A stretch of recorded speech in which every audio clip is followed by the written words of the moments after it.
Welcome back to Black Royalty, where everyone is royalty. I'm your host yet again. I know you miss me, King J, aka Crispy Cut King J. You know what I'm saying? You already know what it is. You already know what it is. You already know. I had to come back.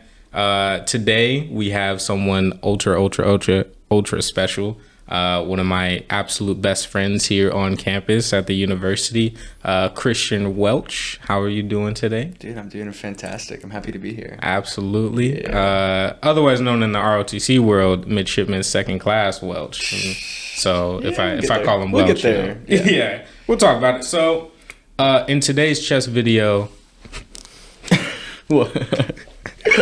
we'll edit that out. Okay. Wait, Jaden, you better edit that out. Don't edit that out? Don't leave that in. I want that in there.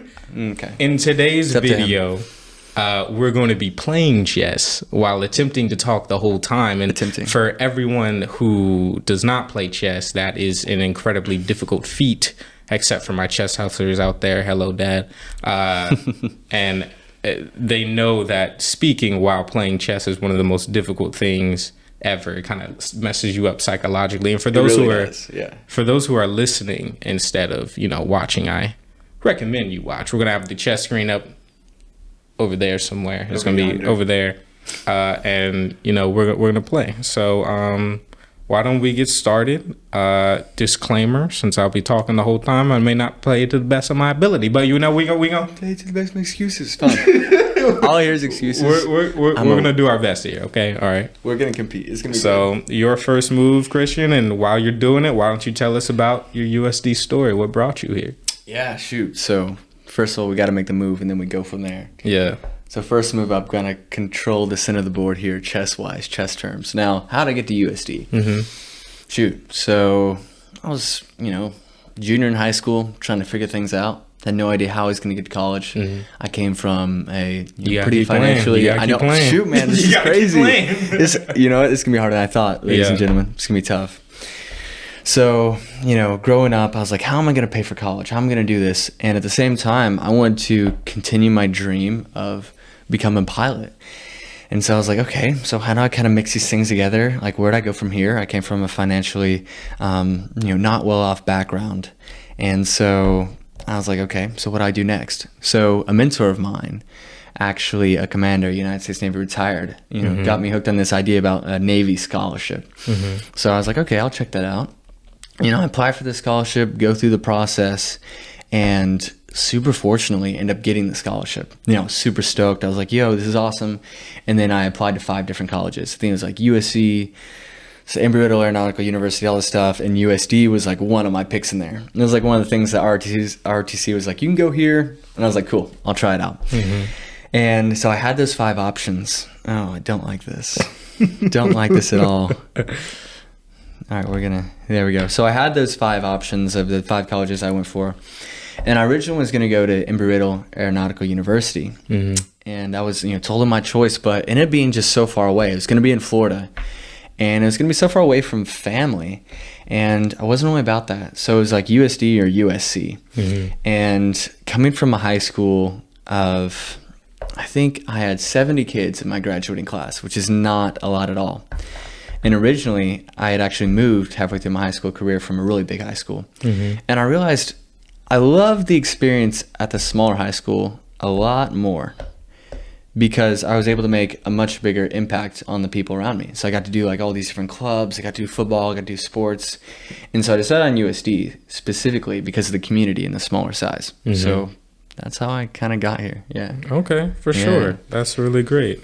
So what about, and you said you had an ROTC scholarship. Yeah, I did. What about the ROTC did you especially like? Like what appealed to me? Yeah. Before because you said you were going moment? to an aerospace? Yeah, I was going to try to go, Embry-Riddle Aeronautical University. Like, what really appealed to me about ROTC? I think besides giving me the next step to go and become a pilot, which I've always wanted to do, it gave me the option to, come on. This man just made the game 10 times harder for me. He knows my weaknesses. Oh, I hate this. Oh man, why did I do that? Why did I do this, ladies and gentlemen? It's gonna be fun. Anyway, it's going to be fun. So back to the ROTC.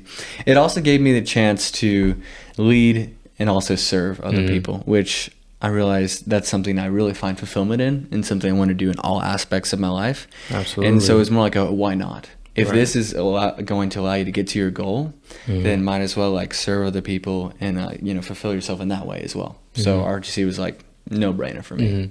So for more context for those who don't understand, at the university here, we are both in the Naval ROTC unit at USD, and so we've had our fun. We've had not fun. We've had all of our moments, mostly sleep deprivation, but absolutely.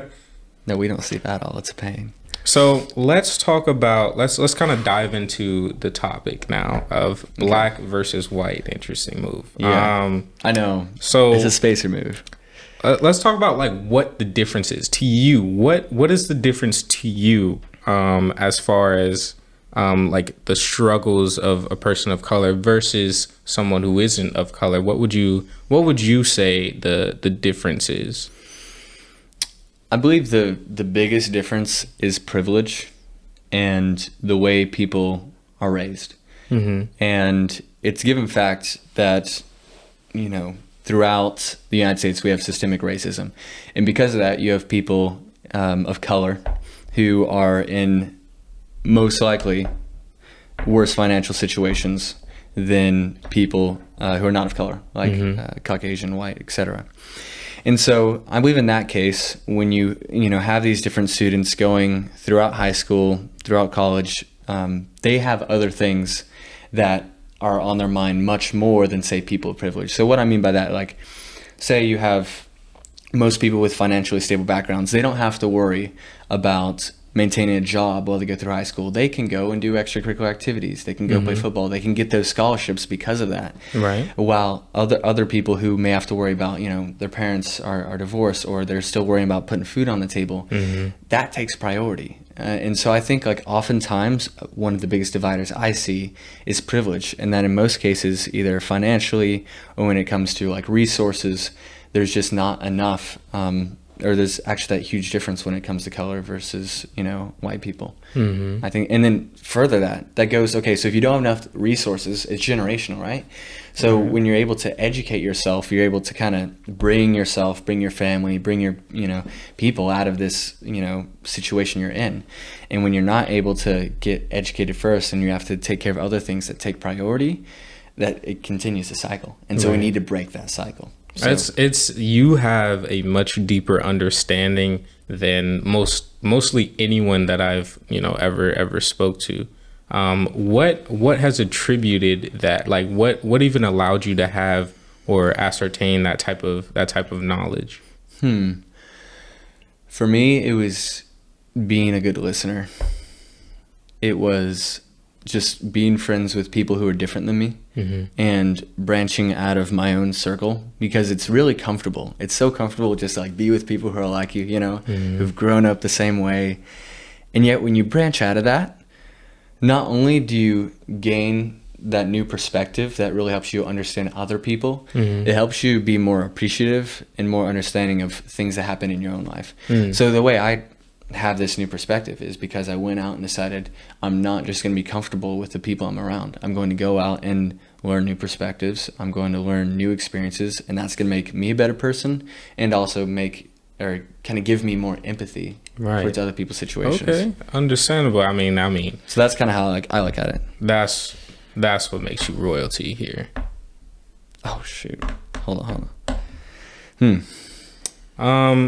For me, in my own way, I like to think of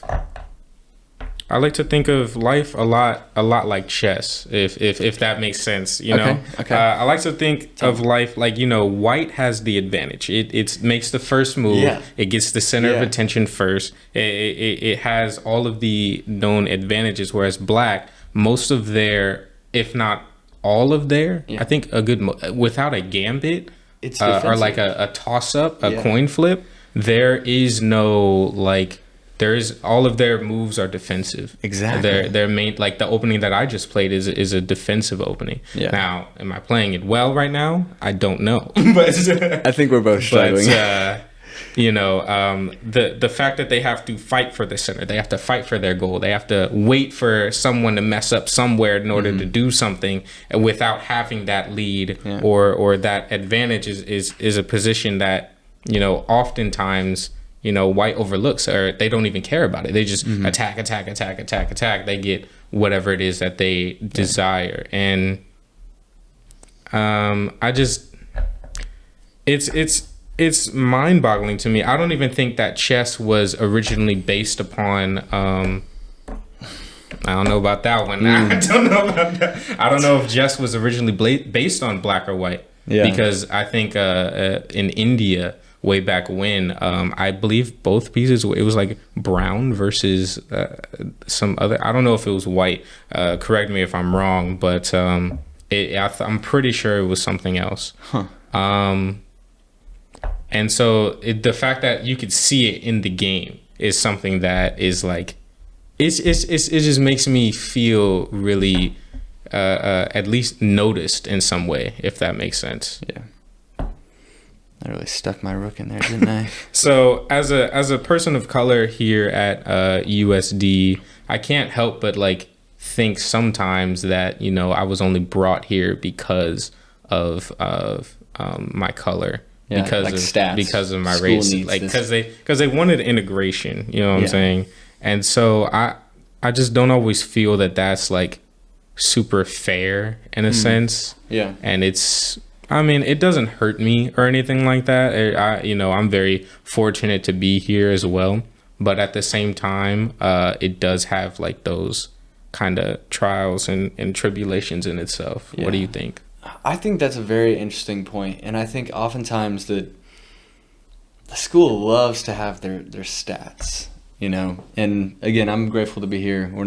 This isn't about hate on USD, right? Of course not. To be honest, like you see it everywhere. This year's class was the most diverse in history, I believe. I think there's over 50%, not black, but of color. People of color at the school is more than white, actually, which was a really big step. But at the same time, I kind of see your kind of viewpoint where it almost seems like, oh, they just want me here just to kind of say like, oh, look at us, so look what we're doing, and it doesn't seem genuine. There's always that stigma as well. Like that's why the title of this video is Black versus White. It always feels like people of color have to fight for something. It has to be versus instead of with. And I wanted to bring you on as one of the prime examples of working together, because you have helped me. Like you have been one of the greatest people in terms of purely helping me through my college years, and I greatly appreciate that. Thank you. No, that's what I love doing. But yeah, I have noticed that too, in my circles as a white person at a PYI school, it is a lot easier when I hear your stories and what you have to go through with say different professors and the different battles you face. It's a fight for you versus when I go into a event, like say I'm in the alcoholic club and I'm very fortunate and to be an ambassador of the school, ambassador of the president, and get to meet these amazing people, these different events. To be honest, I don't worry in the back of my head, oh, I wonder if they're gonna judge me based on like my background. Oh, I don't worry if they're like gonna think me differently because I'm a different skin color. Like it's not in my mind. And so it is a lot easier for me to go in the classroom, sit up at the front, talk with different professors, talk with different people, kind of knowing I have nothing to worry about. Like that, I know that they're probably not going to have any conceived notions about me that I like am not supposed to be here, because it's true. I kind of look the part, right? And so for me, I can see the fight here and the difference between my experience, where I've noticed now that I don't have to fight for things that other people do, and that I'm kind of given that privilege that I can go into many situations and already have this voice and have it like not have to worry about it, and it definitely needs to change. But what do you think? Like, what do you think is going to change it? You know what I mean? At this school, like how do you know what I mean? Yeah, nothing. There needs to be just more people here. Yeah. There needs to be more African Americans that are here and that do participate. But again, finding that is one of the difficult things, and I mean, I've done my best. In my first year, I was a associated student government senator, I wanted to try and advocate for more African Americans to come to the school. But again, you know, very difficult in the sense that, you know, why would you want to come to somewhere like here when there's no financial opportunities for you, when there's no when there's no other opportunities involved for you at all. You would have to like write so many appeals in order to do anything. It's just kind of it just makes me like, it's like, how do we get more people when we can't lie to people? You know, you can't BS people and say like, oh, like it really is so much better here. You know, as a person of color, you're going to be really accepted here. You know, it just doesn't, it's not necessarily true. I think, and I don't think, again, maybe it always seems like a us versus them kind of thing. I don't think it's necessarily on, you know, white people per se to go and do this, because that's still a power dynamic. You know what I mean? Like, that's how like, oh, we're supposed to help you in this way. That's you know, that's not true. Right. But in the same way, people still have to have more understanding and more perspective, and also reach out and realize, kind of going back to what I said earlier, different people grow up in so many different environments. And where we live today in the United States, we do have a problem where other people have to focus on other things besides like trying to get into school. They have priorities that matter in their own lives that give them at a disadvantage in order to get into college. And so we need to notice that. And noticing that, I think, is definitely the first thing to bringing more people here. And maybe, and I always talk about empathy because it's something I really try to push towards in myself, is really understand that perspective and therefore give them the resources they need in order to excel. Because again, it's perspectives that give us new ideas that we've never thought about before, you know, new solutions to problems we never thought about before. And that's what helps us get better. Because on our own, we only have one way of thinking, but when we add multicultural, you know, multicolor, you know, different perspectives, we're able to, you know, solve so many more problems than we could just by ourselves. Right. So it's I you know, you're on the Alcala Club, which is one of the like faces, which is one of the faces which is one of the faces of the university. Ooh, that's actually tight. Hold on. You're one of the faces of the university, in terms of like looking as good as possible. And is the club mostly comprised of people that are not of color? You know, it's actually not. I think, let me think of my class. So we have two people of, I'm trying to think through the guys. So for the guys that I'll call a club, you have, you know, 4 females and 4 males picked. And out of guys, I'm actually the only white male who got picked. I have another friend of mine who's of color, and then another 2 of color as well. So actually, I'm an only male. And I believe the females, I believe it's very similar as well. We did have a black female recently that graduated, but we don't have that much diversity there. But it's actually a pretty even spread, in that I think Alcala Club does understand that we need to prioritize diversity, not just as like a number to say we have, but as something that actually improves our ability to represent our school well. And so I feel like we are getting better at that, but we still have this stigma as a club as being like this, oh, high and mighty, this prestigious club, but we're trying to break that, I think. In what ways are you trying to break that on campus? Specifically on campus, we have tried to go and represent different voices on campus, especially for minorities. And again, there's a power dynamic, because it's not that we are this, you know, high and mighty club and there are other people that, oh, you know, we need to help them, we need to, you know, get them up and give them a voice, because we don't need to give them a voice. We need to make sure they have the space to where their voice that they already have can be heard, right? So like, it's not us trying to, we do this.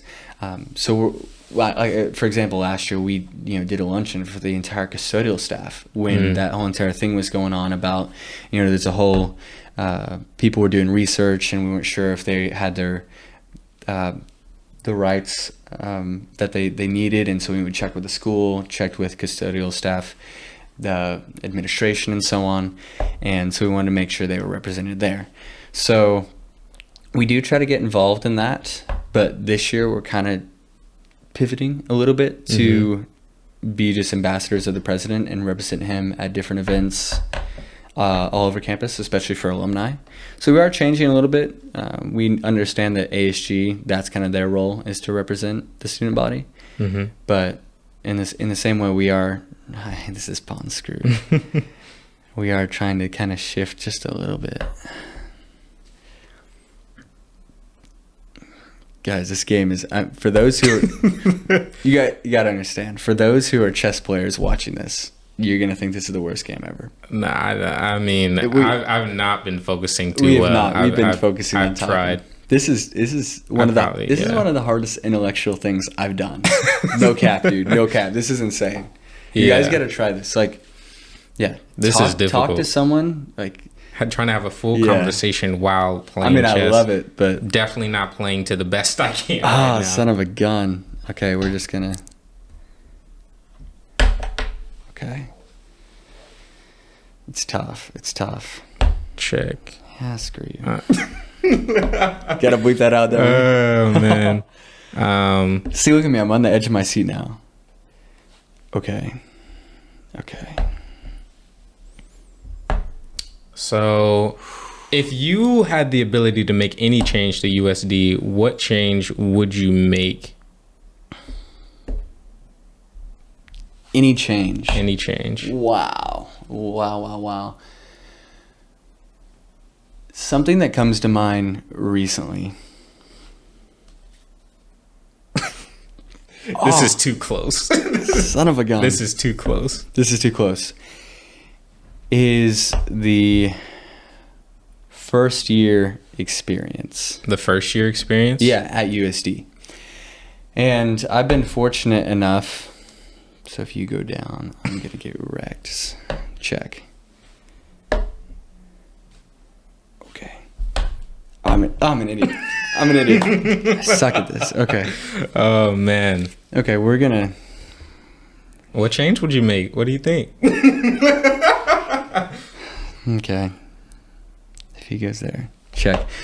I would give more resources to first years, especially when it comes to community. It's not going to change. It's not going to change anything, is it? Are you calling it? You go there. I love this. This is great. So if you take, I'll go down. Son of a gun, dude. We're going to try this. Oh. If you take... No, it still screws me over. Yeah. All right.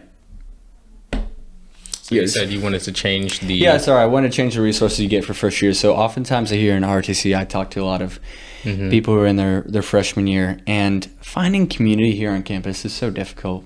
Like, especially for first generation students, that means your parents didn't go to college.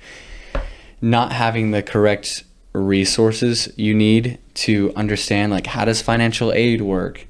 How do you navigate through classes? How do you unregister for classes? All these different things. I know there's a lot of different resources they do have, but there's a lot of students who come into college having no idea what to do. And I don't think they're given enough resources per se to really make that jump. And again, I'm talking with these people who are in their first year, and it's completely, foreign to them.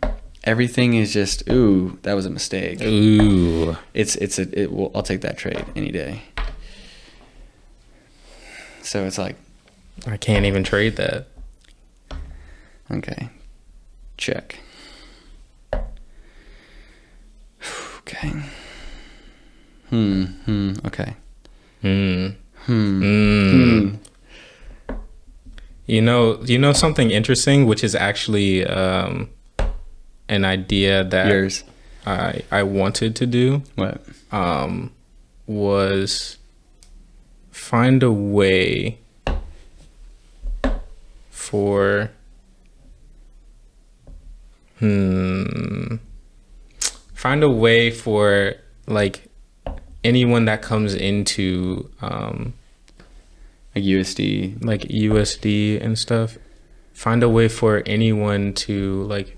I just want everyone to be equal, have equal opportunity, because the USD actually has a lot of money to give away, and in general, most colleges that are of this stature are usually ones that have a lot of money and to give away as well. There's a lot of appealing. There's a lot of things that'll be done. This is an interesting situation. Yeah. Oh my gosh! You talk while I figure it out.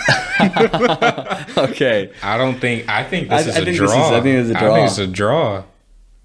It was all staged. So it's a bad wink. This is actually a really good example. This is exactly how I want things to be. It should never be we're unequal, we're even, we have this or have that. It should come down to we both have the equal opportunity to win. Exactly. We both have everything equal, and that's something that everything you need. It should never be black versus white. It should be, everyone being able to have that same opportunity. And I'm glad this is a prime example. Of course, we've made many mistakes, but we've all, we've came into the process every single time. There's just nothing to do. What if I just... Hey, good game. Good dude. Came down to a draw. It did. So what would you say about this game, like, pertains to life in general? Because I always love throwing chess analogies out there, but do you have any?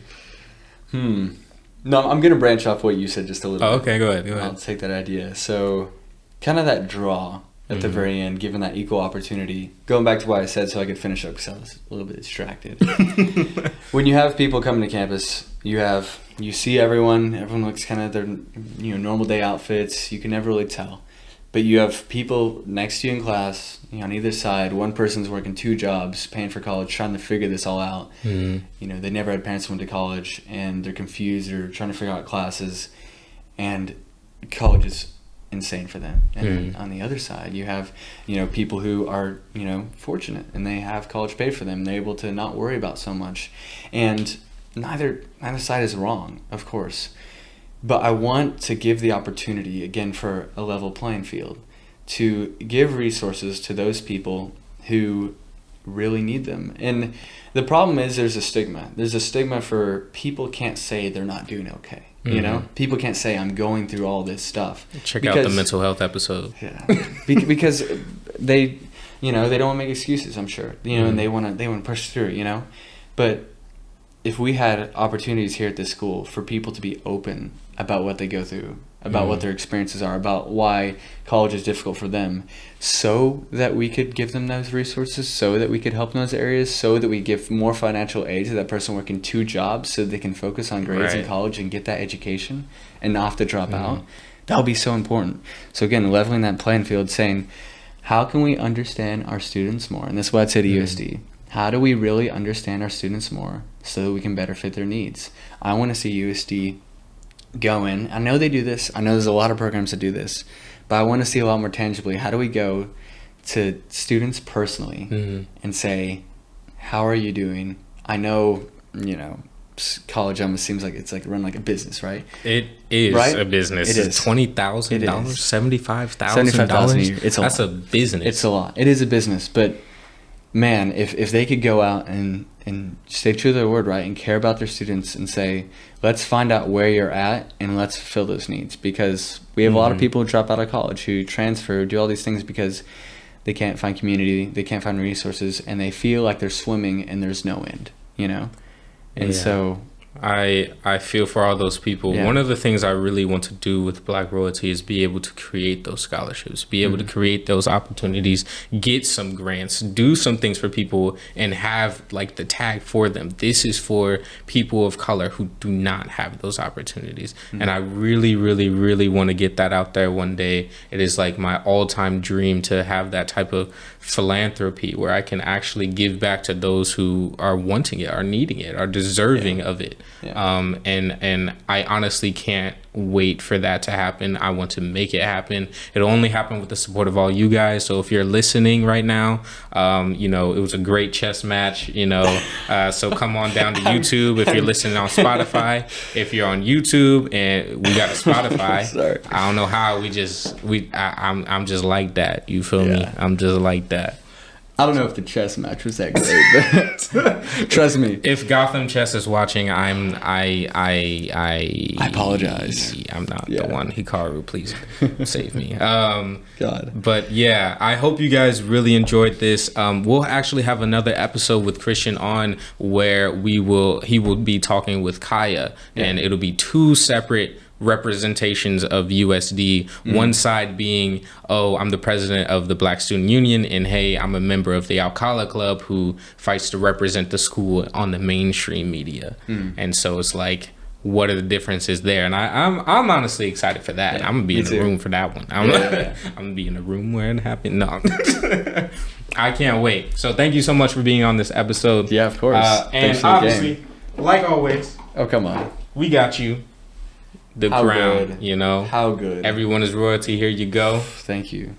They get put on, yeah? Oh, yeah. Do your thing. Do your thing. Yeah. Bro, front or like back? Hey, you know, I wear it to the side. You know, this is black royalty right here. Yeah. I can't.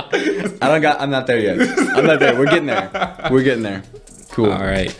We really appreciate having you on. Yeah, of course. All right, man. Appreciate it. Peace out to you guys. Peace.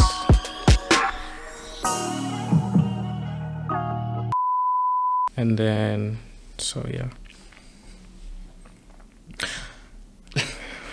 I'm not in the mood. Hold on. No, you're good. Get in it. I'm just going to watch you and then just feed off what you give me. Hey, you know. I'm going to watch the man work. I forget. Okay. It's been a minute. Hold on. Black royalty, baby.